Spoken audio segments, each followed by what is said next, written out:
ಗುಜರಾತ್ನ ಅಹಮದಾಬಾದ್ನಲ್ಲಿ ಘನಘೋರ ವಿಮಾನ ದುರಂತ ಸಂಭವಿಸಿದೆ. ಇನ್ನು ವಿಮಾನದಲ್ಲಿ ಇದ್ದಂತಹ 240 ಪ್ರಯಾಣಿಕರು ಸಾವನ್ನಪ್ಪಿದ್ದಾರೆ. ಈ ಕುರಿತ ಡೀಟೇಲ್ ರಿಪೋರ್ಟ್ ಇಲ್ಲಿದೆ. ಸಾವಿನ ಪ್ರಯಾಣ ಬೆಳೆಸಿದ ಏರ್ ಇಂಡಿಯಾ ವಿಮಾನ ಟೇಕ್ ಆಫ್ ಆದ ಕೆಲವೇ ಕ್ಷಣಗಳಲ್ಲಿ ವಿಮಾನ ಪತನ. ಕಣ್ಣು ಮಿಟುಕುವಷ್ಟರಲ್ಲಿ ವಿಮಾನ ಸುಟ್ಟು ಕರಕಲು. ಬೆಚ್ಚಿ ಬೀಳಿಸುವ ವಿಮಾನದ ಕೊನೆ ಕ್ಷಣದ ದೃಶ್ಯ. ಗುಜರಾತ್ನಲ್ಲಿ ಘೋರ ದುರಂತವೊಂದು ಸಂಭವಿಸಿದೆ.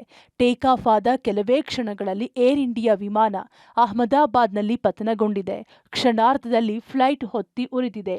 ಏರ್ ಇಂಡಿಯಾದ AI-171 ವಿಮಾನ ಅಹಮದಾಬಾದ್ನ ಸರ್ದಾರ್ ವಲ್ಲಭಭಾಯ್ ಪಟೇಲ್ ವಿಮಾನ ನಿಲ್ದಾಣದಿಂದ ಲಂಡನ್ ಗ್ಯಾಟ್ವಿಕ್ ವಿಮಾನ ನಿಲ್ದಾಣಕ್ಕೆ ತೆರಳುತ್ತಾ ಇತ್ತು. 242 ಪ್ರಯಾಣಿಕರನ್ನ ಹೊತ್ತು ಸಾವಿನ ಪ್ರಯಾಣ ಬೆಳೆಸಿತ್ತು.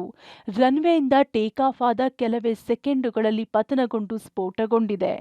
ಅಹಮದಾಬಾದ್ನ ಸರ್ದಾರ್ ವಲ್ಲಭಭಾಯಿ ಪಟೇಲ್ ಅಂತಾರಾಷ್ಟ್ರೀಯ ವಿಮಾನ ನಿಲ್ದಾಣದ ರನ್ವೇ 23ರಿಂದ ಏರ್ ಇಂಡಿಯಾ ವಿಮಾನ ಟೇಕ್ ಆಫ್ ಆಗಿತ್ತು. ಹಾರಿದ ಕೆಲವು ಸೆಕೆಂಡ್ಗಳಲ್ಲೇ ವಿಮಾನ ದುರಂತಕ್ಕೀಡಾಗಿದೆ. ಪೈಲಟ್ ಮೇಡೇ ಮೇಡೇ ಎಂದು ATCಗೆ ಕೊನೆಯ ಸಂದೇಶ ಕೊಟ್ಟಿದ್ರು. ಮೇಡೇ ಅಂದ್ರೆ ವಿಮಾನ ಡೇಂಜರ್ನಲ್ಲಿದ್ದು ತುರ್ತು ಅವಶ್ಯಕತೆ ಬಗ್ಗೆ ಎಮರ್ಜೆನ್ಸಿ ಕರೆ ಮಾಡುವುದು. ATC ಮತ್ತೆ ಕರೆ ಮಾಡಿದಾಗ ವಾಪಸ್ ಪ್ರತಿಕ್ರಿಯೆ ಬಂದಿರಲಿಲ್ಲ. ಅಷ್ಟರಲ್ಲಾಗಲೇ ವಿಮಾನ ಭಸ್ಮವಾಗಿ ಹೋಗಿದೆ. ಮುಗಿಲೆತ್ತರಕ್ಕೆ ದಟ್ಟ ಬೆಂಕಿ ಹೊಗೆ ಆವರಿಸಿದೆ. ವಸತಿ ಪ್ರದೇಶದ ಮೇಲೆ ಫ್ಲೈಟ್ ಪತನ. ಮೆಡಿಕಲ್ ಕಾಲೇಜ್ ಹಾಸ್ಟೆಲ್ ಛಿದ್ರ.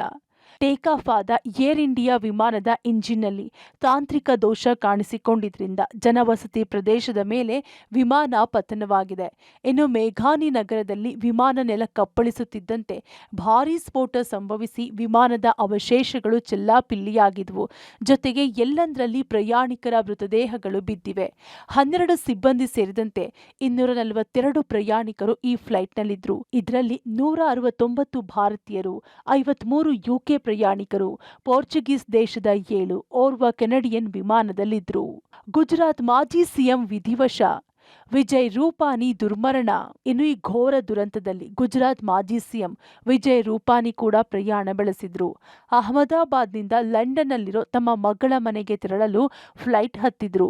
ದುರಾದೃಷ್ಟವಶಾತ್ ಈ ವಿಮಾನ ದುರಂತದಲ್ಲಿ ಅವರೂ ಕೂಡ ಸಾವನ್ನಪ್ಪಿದ್ದಾರೆ. ಏರ್ಪೋರ್ಟ್ನಲ್ಲಿನ ಅವರ ಕೊನೆಯ ಕ್ಷಣದ ವಿಡಿಯೋ ವೈರಲ್ ಆಗಿವೆ. ವಿಮಾನದಲ್ಲಿ ಅನುಭವಿ ಪೈಲಟ್ ಇದ್ದರು. ಕ್ಯಾಪ್ಟನ್ ಸುಮೀತ್ ಸಬರ್ವಾಲ್ ಮತ್ತು ಫಸ್ಟ್ ಆಫೀಸರ್ ಕ್ಲೈವ್ ಕುಂದರ್ ವಿಮಾನದ ನೇತೃತ್ವ ಹೊಂದಿದ್ರು. ಮುಖ್ಯವಾಗಿ captain Sumeet Sabharwal flight operate ಮಾಡ್ತಿದ್ರು. ಬರೋಬ್ಬರಿ 8200 ಗಂಟೆಗಳ ಹಾರಾಟ ನಡೆಸಿದ ಅನುಭವ ಹೊಂದಿದ್ರು. ಸಹಾಯಕ ಪೈಲಟ್ ಕ್ಲೈವ್ ಕುಂದರ್ 1100 ಗಂಟೆಗಳ ಅನುಭವ ಹೊಂದಿದ್ರು. ATC ಪ್ರಕಾರ ವಿಮಾನವು ರನ್ವೇ ಮಧ್ಯಾಹ್ನ 1:39ಕ್ಕೆ ಟೇಕ್ ಆಫ್ ಆಗಿದೆ.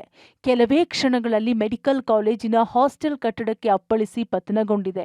ನಾನಾ ಆಸೆ ಆಕಾಂಕ್ಷೆ ಹೊತ್ತು ಪ್ರಯಾಣಿಸುತ್ತಿದ್ದವರ ಕನಸಿಗೆ ಕೊಳ್ಳಿ ಇಟ್ಟಂತಾಗಿದೆ.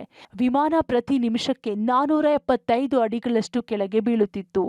625 ಅಡಿ ಎತ್ತರದಿಂದ ವೇಗವಾಗಿ ಕೆಳಗೆ ಬಂದ ಕಾರಣ ಪೈಲಟ್ಗಳಿಗೆ ಪ್ರತಿಕ್ರಿಯಿಸಲು ಕೇವಲ 1 ನಿಮಿಷಕ್ಕಿಂತ ಕಡಿಮೆ ಸಮಯವಿತ್ತು. ಊಟಕ್ಕೆ ಕುಳಿತ ವಿದ್ಯಾರ್ಥಿಗಳ ಬಲಿ ಪಡೆದ ವಿಮಾನ. 3 ವಿದ್ಯಾರ್ಥಿಗಳು ಸೇರಿ 8 ಜನ ಸಾವು. ಅಹಮದಾಬಾದ್ ವಿಮಾನ ನಿಲ್ದಾಣದಿಂದ ಲಂಡನ್ಗೆ ತೆರಳಲು ಟೇಕ್ ಆಫ್ ಆದ ಏರ್ ಇಂಡಿಯಾ ವಿಮಾನ ಪಕ್ಕದಲ್ಲಿದ್ದ ಮೆಡಿಕಲ್ ಕಾಲೇಜಿನ ಹಾಸ್ಟೆಲ್ನೊಳಗೆ ನುಗ್ಗಿತ್ತು. ಊಟದ ಸಮಯದಲ್ಲಿ ಏರ್ ಇಂಡಿಯಾ ವಿಮಾನ ಅಪಘಾತಕ್ಕೀಡಾದ ಅಹಮದಾಬಾದ್ನ BJ ವೈದ್ಯಕೀಯ ಕಾಲೇಜ್ ಹಾಸ್ಟೆಲ್ನಿಂದ ಭಯಾನಕ ದೃಶ್ಯಗಳು ಬೆಚ್ಚಿ ಬೀಳಿಸುವಂತಿವೆ.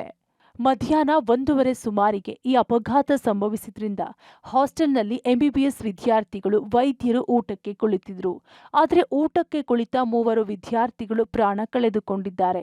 ಇನ್ನೂ 50ಕ್ಕೂ ಹೆಚ್ಚು ವೈದ್ಯಕೀಯ ವಿದ್ಯಾರ್ಥಿಗಳು ಆಸ್ಪತ್ರೆಯಲ್ಲಿ ಚಿಕಿತ್ಸೆ ಪಡೆಯುತ್ತಿದ್ದಾರೆ.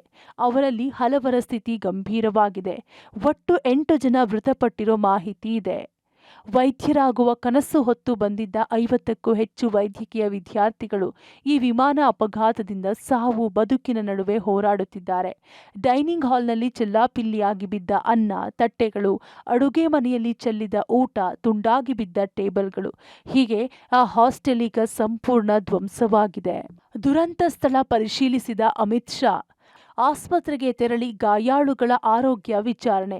ಕೇಂದ್ರ ಗೃಹ ಸಚಿವ ಅಮಿತ್ ಶಾ ಇಂದು ಸಂಜೆ ಏರ್ ಇಂಡಿಯಾ ವಿಮಾನ ಪತನವಾದ ಸ್ಥಳಕ್ಕೆ ಭೇಟಿ ನೀಡಿ ಪರಿಸ್ಥಿತಿಯನ್ನ ಪರಿಶೀಲಿಸಿದ್ರು. ಬಳಿಕ ಗಾಯಾಳುಗಳು ಚಿಕಿತ್ಸೆ ಪಡೆಯುತ್ತಿರುವ ಆಸ್ಪತ್ರೆಗೆ ಭೇಟಿ ಕೊಟ್ಟರು. ಗಾಯಾಳುಗಳ ಆರೋಗ್ಯ ವಿಚಾರಿಸಿ ಧೈರ್ಯ ತುಂಬಿದ್ರು. ವಿಮಾನ ದುರಂತ ಒಂದು ದುರಾದೃಷ್ಟಕರ ಅಪಘಾತದಲ್ಲಿ ಸಾಕಷ್ಟು ಜನರು ಸಾವನ್ನಪ್ಪಿದ್ದಾರೆ. ಆ ಬಗ್ಗೆ ನಿಖರ ಸಂಖ್ಯೆ ಹೇಳಲು ಈಗ ಸಾಧ್ಯವಿಲ್ಲ. ಡಿಎನ್ಎ ಪರೀಕ್ಷೆಯ ಬಳಿಕವಷ್ಟೇ ನಿಖರವಾದ ಸಾವಿನ ಸಂಖ್ಯೆ ತಿಳಿಯಲಿದೆ ಅಂತ ಮಾಹಿತಿ ಕೊಟ್ಟರು. ಈ ದುರಂತದಲ್ಲಿ ಆದ ಪ್ರಾಣಹಾನಿಗೆ ತೀವ್ರ ದುಃಖಪಡಿಸಿದ ಅಮಿತ್ ಶಾ, ಸರ್ಕಾರವು ಮೃತರ ಕುಟುಂಬಗಳೊಂದಿಗೆ ದೃಢವಾಗಿ ನಿಲ್ಲುತ್ತದೆ ಎಂದು ಭರವಸೆ ನೀಡಿದರು. ಇಂದು ಅಹಮದಾಬಾದ್ಗೆ ಪ್ರಧಾನಿ ಮೋದಿ ಭೇಟಿ. ಭಾರತಕ್ಕೆ ಸಹಾಯ ಹಸ್ತ ಚಾಚಿದ ಡೊನಾಲ್ಡ್ ಟ್ರಂಪ್. ಪ್ರಧಾನಿ ನರೇಂದ್ರ ಮೋದಿ ದುರಂತ ಸಂಭವಿಸಿದ ಬೆನ್ನಲ್ಲೇ ಕ್ಷಣ ಕ್ಷಣದ ಮಾಹಿತಿ ಪಡೆದುಕೊಳ್ತಿದ್ದಾರೆ. ಅಷ್ಟೇ ಅಲ್ಲ, ಇವತ್ತು ಅಹಮದಾಬಾದ್ಗೆ ಭೇಟಿ ಕೊಡ್ತಿದ್ದಾರೆ. ಬೆಳಗ್ಗೆಯೇ ಭೇಟಿ ಕೊಟ್ಟು ದುರಂತ ಸ್ಥಳ ಪರಿಶೀಲಿಸಿದ್ದಾರೆ. ಅಲ್ಲದೆ ಗಾಯಾಳುಗಳನ್ನ ಭೇಟಿಯಾಗಿ ಆರೋಗ್ಯ ವಿಚಾರಿಸಲಿದ್ದಾರೆ. ಈ ನಡುವೆ ಅಮೆರಿಕ ಅಧ್ಯಕ್ಷ ಡೊನಾಲ್ಡ್ ಟ್ರಂಪ್ ಭಾರತಕ್ಕೆ ಸಹಾಯ ಹಸ್ತ ಚಾಚಿದ್ದಾರೆ. ಗುಜರಾತ್ನಲ್ಲಿ ನಡೆದ ವಿಮಾನ ದುರಂತ ಅತ್ಯಂತ ಭೀಕರ ವಿಮಾನ ಅಪಘಾತಗಳಲ್ಲಿ ಒಂದಾಗಿದೆ ಎಂದು ಅಮೆರಿಕ ಅಧ್ಯಕ್ಷ ಡೊನಾಲ್ಡ್ ಟ್ರಂಪ್ ಹೇಳಿದ್ದಾರೆ. ಅಲ್ಲದೆ ಈ ದುರಂತದ ಹಿನ್ನೆಲೆಯಲ್ಲಿ ಅಮೆರಿಕ ಎಲ್ಲಾ ರೀತಿಯ ಸಹಾಯವನ್ನು ನೀಡಲು ಸಿದ್ಧವಿದೆ ಎಂದು ಭಾರತಕ್ಕೆ ತಿಳಿಸಿದ್ದಾರೆ. ಒಟ್ನಲ್ಲಿ ನೂರಾರು ಪ್ರಯಾಣಿಕರ ಕನಸು ಹೊತ್ತು ಟೇಕ್ ಆಫ್ ಆಗಿದ್ದ ಏರ್ ಇಂಡಿಯಾ ವಿಮಾನ